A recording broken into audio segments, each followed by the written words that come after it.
He was riding along the dry creek near his ranch, checking broken fence posts after reports of nearby raids. The land had been uneasy for weeks. Settlers whispered about Comanche riders moving closer, and every man in the valley kept a rifle within reach. Caleb didn't trust rumors. He trusted tracks. And the tracks he found were fresh. Then he heard it. A faint sound, almost swallowed by the wind. A breath. A struggle. He followed it through the brush and stopped. A young Comanche girl lay under a mesquite tree. She was badly wounded. An arrow had pierced her side, and blood stained the dry earth beneath her.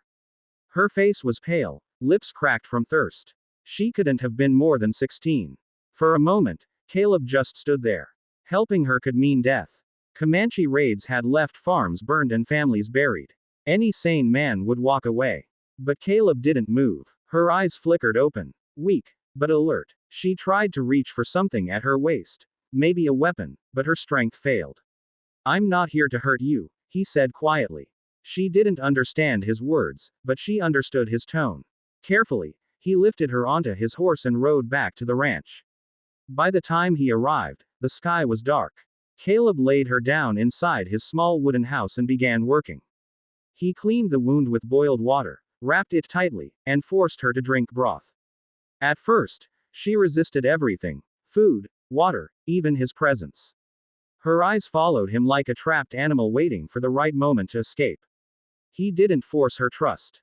He just stayed. For 3 days, he fought to keep her alive. On the 4th morning, she finally sat up on her own.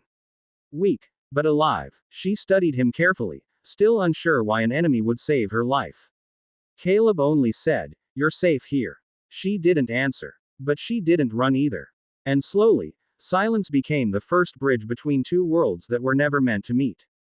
By the 7th day, the girl had started to recover. She moved slowly around the ranch, carrying water or sitting near the fence line as if listening to something far away.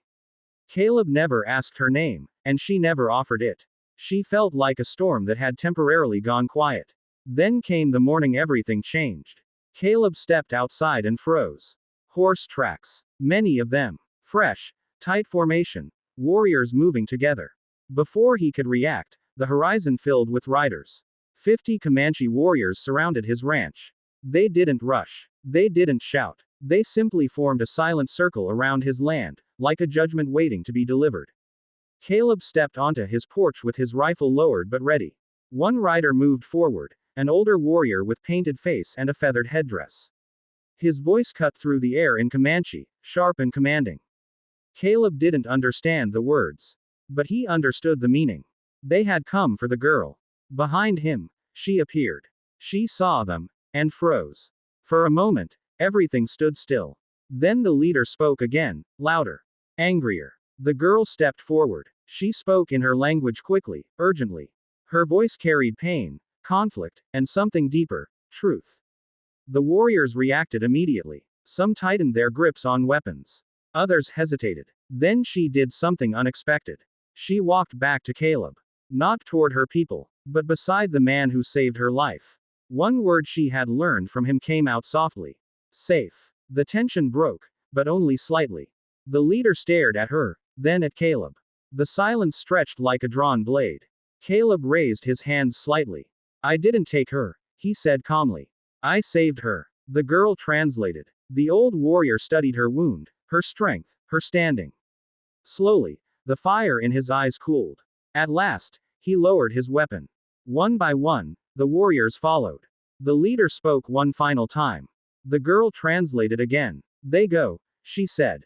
"But they remember." The riders turned and left as quickly as they came. Dust swallowed their trail. Caleb stood on his porch long after they were gone. The girl stood beside him.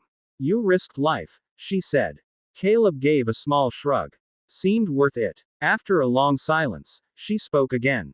"I stay." Caleb looked at the empty horizon. Then at her. "Help me fix the fence tomorrow," he said. And for the first time, she smiled.